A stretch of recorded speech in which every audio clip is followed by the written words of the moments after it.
जय हिंद। आप सभी का फिर से स्वागत है फोर क्रिएटिव स्टडीज के एक नए एपिसोड में। आज से हम लोग स्टार्ट कर रहे हैं केजीएस आईएएस के मंथली मैगजीन्स को, जो करंट अफेयर्स का मंथली मैगजीन्स आई हुई है उसको हम लोग एनालिसिस कर रहे हैं। आज फर्स्ट क्लास है। फर्स्ट क्लास में हम लोग जनवरी 2024 के जो है मंथली मैगजीन्स उसको हम लोग स्टार्ट कर रहे हैं। इसमें हम लोग जनवरी 2024 में जितने भी अपडेट्स आए हुए हैं, जो भी करंट अफेयर्स आए हुए हैं, हम लोग डिटेल से चर्चा करने वाले हैं और हम लोग कोशिश करेंगे जो काफ़ी इंपॉर्टेंट है और काफ़ी चर्चा में है और एग्जाम की दृष्टिकोण से अति महत्वपूर्ण है, वैसे वैसे आर्टिकल्स को हम लोग कवर करने वाले हैं। तो आज ये फर्स्ट सेशन है, तो मैं पहले आप लोग को बता दूं क्या करना चाहिए, कैसे पढ़ाई करना चाहिए ताकि आपकी अच्छी तरीके से कंप्लीट हो जाए, है ना। तो सबसे पहले हम लोग ये देखते हैं जो जनवरी 2024 के करंट अफेयर्स आए हुए हैं, मंथली मैगजीन्स आती है, लगभग सभी कोचिंग्स वाले निकालते हैं। हम लोग अभी केजीएस आईएएस के देख रहे हैं, ठीक है। और ये सीरीज जो स्पेशल अगर बीपीएससी वाले हैं तो बीपीएससी वाले के लिए काफ़ी इंपॉर्टेंट होने वाली है, और जो भी अदर एग्जाम की तैयारी कर रहे हैं उनके लिए भी है, क्योंकि इसमें जो ना करंट अफेयर्स होता है, क्या करंट अफेयर्स सबके लिए एक ही होगा, है ना। चाहे कोई भी एग्जाम्स में ले, जो भी अपडेट आए वो सभी के लिए एक ही होगा। ऐसा नहीं है कि बीपीएससी वालों के लिए कुछ अलग तरीके से होगा, ऐसा कुछ नहीं। सिर्फ क्वेश्चन पूछने का लेवल थोड़ा अलग होता है। हम लोग इसमें डिटेल से इतना चर्चा करेंगे कि सभी एग्जाम्स के लिए उपयोगी साबित होने वाली है। तो ये हम लोग का स्पेशल यहाँ बीपीएससी के लिए इसलिए बोल रहा हूँ क्योंकि इसमें जो ना बिहार को ऐड किया गया है, बिहार में जितने भी अपडेट्स आए हुए हैं उसको इसमें शामिल किया गया है। तो बिहार स्पेशल भी इसमें कंप्लीट हो जाएगा। आपके बिहार में जितने भी करंट अफेयर्स अपडेट आए हुए हैं जनवरी 2024 में, उसको भी एक साथ कंप्लीट कर दिया जाएगा। उसके बाद आपको पॉलिटी में पॉलिटी हो गया, गवर्नेंस हो गया, यहाँ पे सभी जो ना सब्जेक्ट के इसमें विषय सूची दे दिए गए हैं। यहाँ बिहार स्पेशल के जितने भी जनवरी में अपडेट्स आए हुए हैं उसको हम लोग देखने वाले हैं। और उसके बाद पॉलिटी एंड गवर्नेंस यानी कि राज्य व्यवस्था एवं शासन हो गया, आंतरिक सुरक्षा, इंटरनेशनल सिक्योरिटी, ये सिक्योरिटी से हो गया, उसके बाद इकोनॉमिक्स हो गया, ज्योग्राफी हो गया, इन्वायरमेंटल हो गया, मतलब सभी सब्जेक्ट का जो इसमें दिया गया है। तो हम लोग इसको एक एक करके समझने वाले हैं, इसको देखने वाले हैं। और मैं आप सबको ये बता दूं कि आप करंट अफेयर्स पे ज़्यादा ध्यान मत दो, मतलब कि ध्यान दो, ध्यान देने का मतलब ज़्यादा समय मत दो। इसका मतलब ये है कि आप कोई कुछ होता है ना कि 2-3 घंटा सिर्फ करंट अफेयर्स को देते हैं, 2 से 3 घंटा सिर्फ करंट अफेयर्स को देते हैं, ऐसा नहीं कीजिए।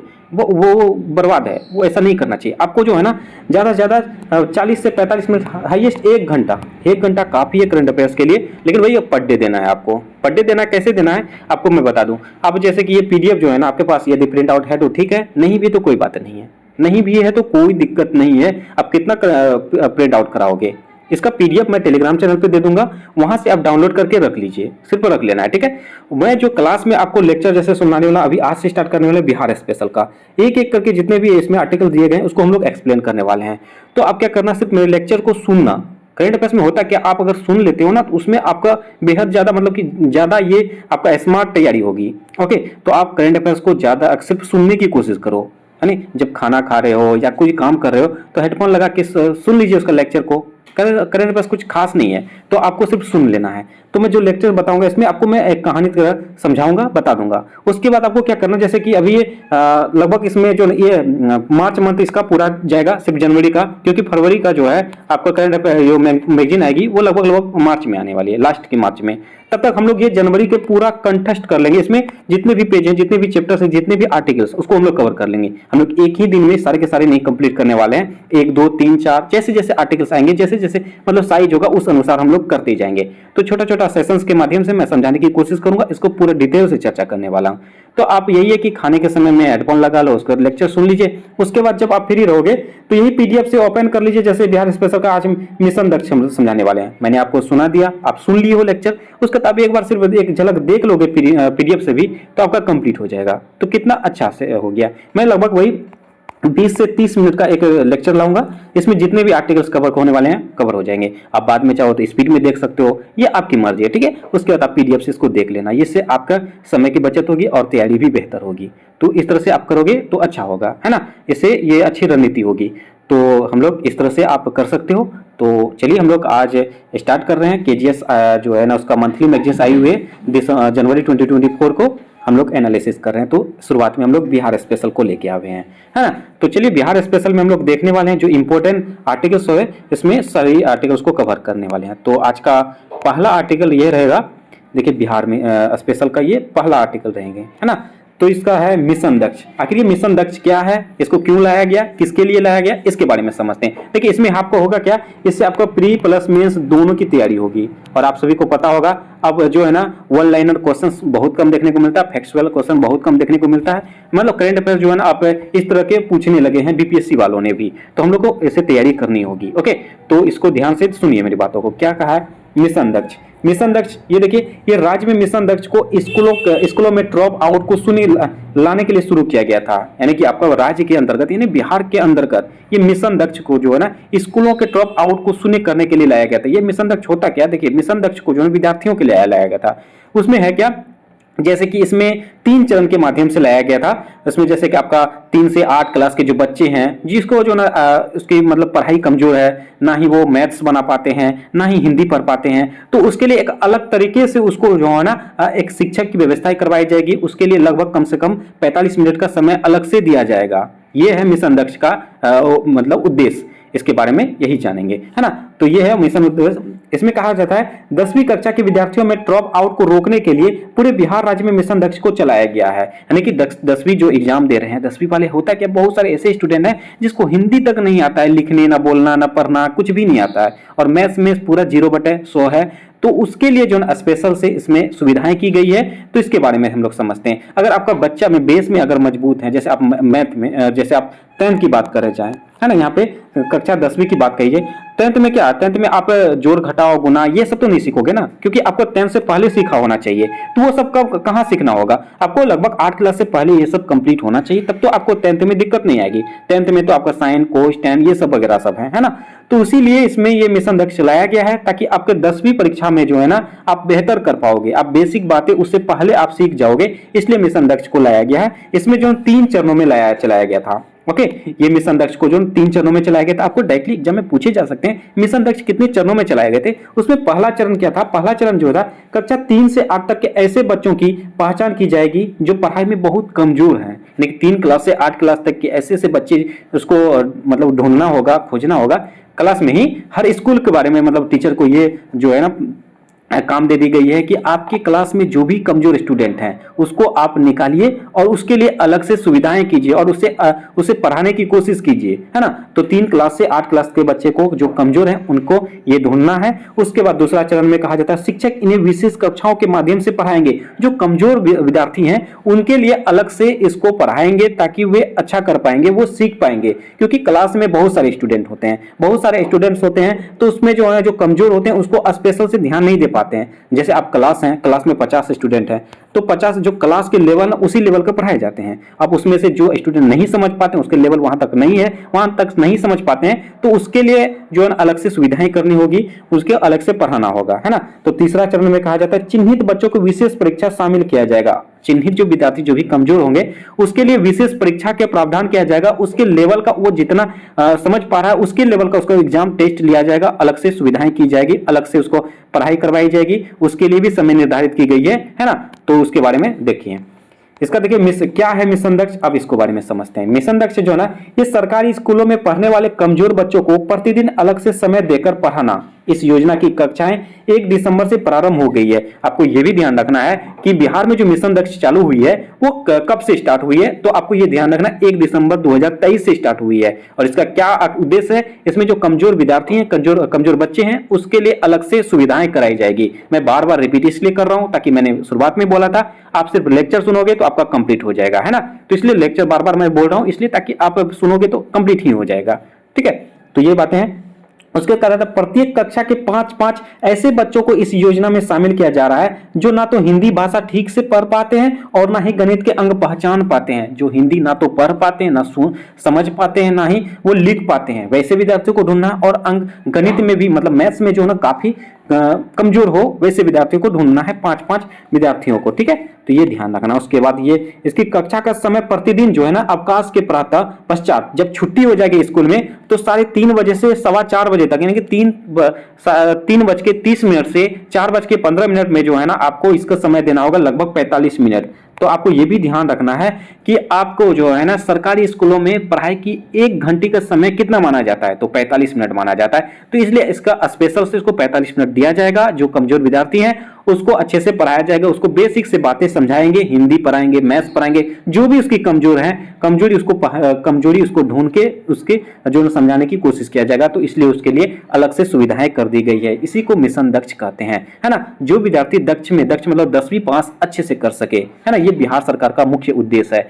तो यही हुआ आज का पहला आर्टिकल जो हम लोग मिशन दक्ष के बारे में जान चुके हैं, समझ चुके हैं, यही है। इसी से आपको घुमा फिरा के आपको कथन वाला कोड वाला में उल्टा पुल्टा करके आपको क्वेश्चंस पूछे जा सकते हैं। हम लोग इसका जब मैगजीन कंप्लीट हो जाएगा ना, उसके लास्ट में हम लोग इसका प्रैक्टिस सेट भी देखने वाले हैं। ओके, तो बने रहिए हम। तो ये मिशन दक्ष हो गया। तो उसका नेक्स्ट आपका आर्टिकल से यहाँ पे देखिए, बिहार के 6 अन्य जिलों में ग्रामीण परिवहन को बेहतर किया जाएगा। यानी कि बिहार के 6 अन्य ऐसे जिले होंगे जिसमें जो ग्रामीण परिवहन को काफी बेहतर किया जाएगा। इसके लिए नीतीश कुमार ने एक परिवहन योजना चालू की गई है, उसके बारे में हम लोग समझते हैं। इसमें क्या कहा जाता है, मुख्यमंत्री ग्राम परिवहन योजना के तहत जिलों में सुदूरवर्ती इलाकों में परिवहन व्यवस्था को बेहतर किया गया है। यानी कि सुदूरवर्ती इलाकों में जो परिवहन है उसको बेहतर किया जाएगा। इसमें हम लोग आगे ये भी जानेंगे कि इसमें इस योजना में क्या दिया गया है, इसमें एक पंचायत में कितने लोगों को ये सुविधाएं मिलेगी, और उनमें से 5 जो होंगे, 5 में से अगर किसको दिए जाएंगे, आखिर पंचायत में एक लोग नहीं है, उसमें किसको मिला जाएगा, इसके बारे में हम लोग जानेंगे, है ना। इसको कहा जाता है, राज्य सरकार ने 6 और जिलों को शामिल करते हुए ग्रामीण परिवहन को मजबूत करने की अपनी योजना का और विस्तार किया है। आपको डायरेक्टली ये भी पूछे जा सकते हैं, बिहार सरकार ने जो ग्रामीण परिवहन योजना चलाई है उसमें और कितने नए जिलों को शामिल किया गया है। तो इसमें 6 जिलों को शामिल किया गया। आपको कूट वाला में यहाँ 6 की जगह है ना 4 या 5 दे सकता है। तो हम लोग को ध्यान यही रखना है, हमें छोटी छोटी बातों को ध्यान से पढ़ना है, ध्यान से सुनना है, ठीक है। तो ये 6 जिलों को इसमें शामिल किया गया है। उसी प्रकार कहा जाता है, जैसे ये जिले हैं वैशाली हो गया, जहानाबाद, नालंदा, बक्सर, शिवहर और नवादा, ये 6 जिले ऐसे हैं जिनको ये शामिल किया गया है ग्रामीण परिवहन योजना में। तो ये 6 के 6 जिलों को ध्यान रखना है, वैशाली, जहानाबाद, नालंदा, बक्सर, शिवहर और नवादा, ठीक है। इससे पहले कौन सा जिले थे, जैसे मुजफ्फरपुर हो गया, सीतामढ़ी, औरंगाबाद आदि जिले इस योजना में लाभान्वित थे। पहले से मुजफ्फरपुर, सीतामढ़ी, औरंगाबाद ये सब पहले के से शामिल थे, ठीक है, ये ध्यान रखना है। उसके बाद कहा जाता है अनुसूचित जनजाति और ओबीसी वर्ग के युवाओं को भी वाहन दिए जाएंगे। मतलब जो पिछड़े जाति के लोग हैं, अनुसूचित जाति के लोग, अनुसूचित जनजाति के लोग हैं, जो ओबीसी के अंतर्गत आते हैं, उनको भी वाहन दिए जाएंगे। ये वाहन दिए जाएंगे, इस यही परियोजना है ना। तो उसके बाद आगे देखते हैं, यहाँ पे है ना। देखिए ये है बिहार सरकार का जो है ना परिवहन विभाग।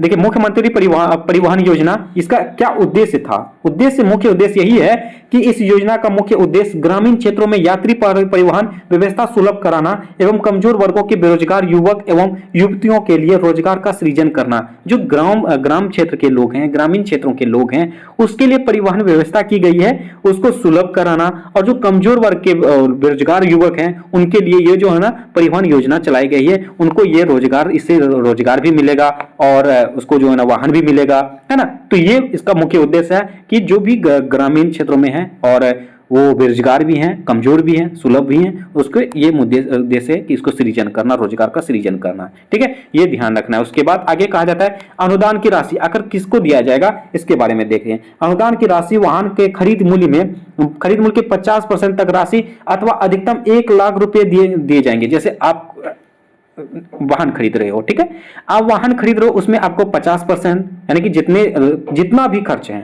जैसे आप लगे 2 लाख का वाहन है, 2 लाख में आपका 50% आपको सरकार की तरफ से मिलेगा, लगभग 1 लाख रुपया आपको लगेगा। मतलब एग्जांपल के माध्यम से बोल रहा हूं।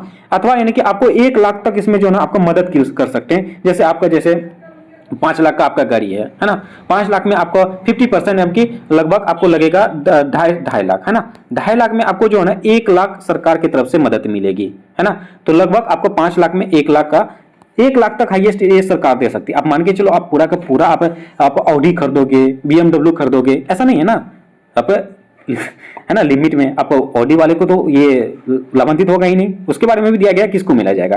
तो वही है कि अगर आप जैसे कि अभी टोटो चल रहा है, CNG चल रहा है ना, उस पर आपको मदद मिलेगी, है ना, कहें कि वो उससे आपको रोजगार मिलेगा। समझ रहे हैं ना मेरी बातों को। आप ऐसा नहीं कि सर इस पे नहीं मिलेगा, ऑडी खरीदेंगे उस पर भी मदद मिलेगा, ऐसा नहीं है, है ना। तो यही है तो आपका जैसे ऑटो हो गया, टोटो हो गया, मतलब 2 लाख के आसपास, 1.5 लाख के आसपास, 3 लाख के आसपास जो वाहन मिलते हैं ना, टोटो ऑटो, जैसे आप रोजगार मिल सके वैसे वाहनों में ये मदद मिलेगी। ओके, तो ये ध्यान रखना है। कहा जाए तो वाहन के खरीद मूल्य से अभिप्राय है वाहन का एक्स शोरूम मूल्य, तृतीय पक्ष बीमा एवं वाहन टैक्स, तीनों को जोड़कर कुल राशि है। यानी कि इसमें जितने भी शोरूम में जितना आपको दिया जाएगा लगेगा, उसका तृतीय कक्ष बीमा में जो आपका बीमा होती है ना, आपका जैसे लाइसेंस बनाना वगैरह वगैरह जो भी प्रक्रिया है, वाहन टैक्स हो गया, इन तमाम चीजों को सब सम्मिलित करके जोड़ करके जितनी राशि होंगी उसको सरकार के साथ शेयर करना पड़ेगा, है ना। और कहा जाता है ई रिक्शा, है ना, बोला मैंने, ई रिक्शा के क्रय की स्थिति में खरीद मूल्य का 50% परंतु अधिकतम 70,000 रुपए का अनुदान किया जाएगा। यानी ई रिक्शा जो अगर खरीदेंगे उसमें अधिकतम 70,000 तक का आपका मदद मिलेगी। ठीक है, तो ये क्लियर कर दिया गया है। उसके बाद कहा जाए तो वाहन के प्रकार, वाहन कितने कौन कौन से प्रकार हो सकते हैं, जैसे कि इस योजना के तहत 4 सीट से लेकर 10 सीट तक के नए सवारी वाहनों का योग माना जाएगा। मतलब सवारी गाड़ी जिसमें आप रोजगार ढूंढ सकते हो, जैसे हो गया बस हो गया, है ना, 10 सीट, उसके बाद 4 सीट, इतने लोग का ही होना चाहिए। 4 से 10 सीट, 6 सीट भी हो सकता है, 5 सीट हो सकता है, यानी कि इसके बीच में जितने सीट्स हैं उसके अनुसार आप जो है ना सवारी गाड़ी, सवारी वाहन आप खरीद सकते हो, उस पर आपको मदद मिलेगी। ठीक है, उसके बाद आप लाभों की अर्हताएं, यानी कि आपको जो कैसे दिया जाएगा और किनको दिया जाएगा उसके बारे में ध्यान दे रहे हैं, इसलिए इंपॉर्टेंट आपके लिए। कहा जाता है इस योजना के तहत लाभ प्राप्त करने वाले लाभुकों की अर्हताएं निम्नलिखित होगी, जैसे कि प्रत्येक पंचायत के लिए 5 योग्य आवेदकों का चयन किया जाएगा। यानी कि प्रत्येक पंचायत में, जितना पंचायत है बिहार में, वो तमाम पंचायतों में उनमें ऐसे 5 लोगों को जो आवेदक होंगे उनको ये सुविधाएं दी जाएगी, उसको ये मदद मिलेगी, जिनमें 3 लाभुक अनुसूचित जाति या जनजाति होंगे। ध्यान रखना, ये आपको पूछे जा सकते हैं कुट वाला में कि अनुसूचित जाति या जनजाति के कितने लोगों को मिलेंगे, 3। उसके बाद लाभुक अभी अत्यंत जो पिछड़ा है उनको 2। तो इस तरह से डिवाइड भी कर दिया गया है। पंचायत में 5 लोगों को, 5 में से 3 होगा जो अनुसूचित जाति या जनजाति के हैं और 2 ऐसे होंगे जो अत्यंत पिछड़ा वर्ग के हैं, उनको ये शामिल किया जाएगा। उसके बाद कहा जाता है लाभुक की न्यूनतम उम्र सीमा आवेदक आमंत्रण की तिथि को 21 वर्ष होनी चाहिए। मतलब कि ये न्यूनतम कम से कम 21 साल का होना चाहिए, है ना। आप मान के चलो आप 18 साल 19 साल का हो, ऐसा नहीं है, 21 साल का होना चाहिए। उसके बाद आप आवेदन कर सकते हो, उसके बाद आपका जांच पड़ताल की जाएगी, उसके बाद ये प्रक्रियाएं जो भी प्रक्रियाएं होती है उसको करने के बाद आपकी ये सारी प्रक्रियाएं पॉसिबल होगी। उसके बाद कहा जाता है लाभुक को सरकारी सेवा में नियोजित नहीं होना चाहिए। यानी कि लाभुक को जो भी अगर आप आवेदन कर दिए किसी भी प्रकार के आप सरकारी सेवा में, आप मान के चलो आप किसी प्रकार का जॉब में हो, सरकारी सेवा में आपको मदद मिल रही, वो आप नहीं होंगे भाई। जो बेरोजगार है उसको रोजगार दिया जाएगा, है ना। तो उसके बाद एवं पूर्व से कोई व्यवसायिक वाहन नहीं होना चाहिए, आपके पास कोई वाहन भी नहीं होना चाहिए, व्यवसायिक वाहन नहीं होना चाहिए। ठीक है, ये ध्यान रखना है। उसके बाद किसी पंचायत के लिए लाभ प्राप्त करने हेतु लाभुक को उक्त पंचायत की निवासी होना चाहिए और आपका पंचायत के अंतर्गत आपका जो है जैसे आईडी प्रूफ होना चाहिए, आपका नागरिक होना चाहिए, जैसे होता ना आपका भारत में नागरिक होना चाहिए, उसी तरह आपका पंचायत के जो है ना जिस पंचायत से आप आवेदन करेंगे उस पंचायत के आपके अस्थायी निवासी भी होनी चाहिए, है ना। उसके बाद कहा जाता है लाभुक के पास हल्के मोटर ज्ञान के चालक की अनुज्ञाति होनी चाहिए। मतलब कि आपके पास जो है ना थोड़ी बहुत जानकारी होनी चाहिए, क्या, वाहन चलाने के। आप ऐसा नहीं है कि आप गाड़ी चलाने जानते नहीं हो, आप ई रिक्शा खरीद लियो और जाके ठोक दिए हो, है ना, मतलब ये टक्कर दे दिए हो या आप एक्सीडेंट कर गए हो या कुछ भी वगैरह वगैरह, ऐसा नहीं होना चाहिए। तो आपको थोड़ा सा भी अनुज्ञाति होनी चाहिए, आपको जानकारी होनी चाहिए, सीखा हुआ होना चाहिए। तो इस तरह से ये हुआ मिशन दक्ष के बारे में, है ना। तो इस तरह से हम लोग 2 आर्टिकल्स को कंप्लीट किए हैं आज के सेशन में। और आज के सेशन जैसे कि मैंने आपको ये भी बताया था, आपका ये सेशन ज्यादा लंबा नहीं होने वाले, 20 से 30 मिनट का होने वाली है, आधा घंटा के आसपास। तो आधा घंटा में जितने भी आर्टिकल्स कवर हो सकते हैं उसको करेंगे। और आज ये पहला सेशन था, तो आज हम लोग 2 ही आर्टिकल को रखेंगे। बहुत ज्यादा मतलब कि नेक्स्ट सेशन से जो है ना उसमें हम लोग ये आपको ये डिटेल से नहीं बताना पड़ेगा ना कि कैसे करना है, क्या करेंगे नहीं करेंगे, वो समय बच जाएगा। तो हम लोग डायरेक्ट आर्टिकल से स्टार्ट करने वाले हैं। तो एक मतलब 20 से 25 मिनट में लगभग 3 से 4-5 जितने भी आर्टिकल्स होंगे उतना हम लोग कवर करेंगे। आपको ये पूरा का पूरा आर्टिकल्स कवर करा दूंगा मैं।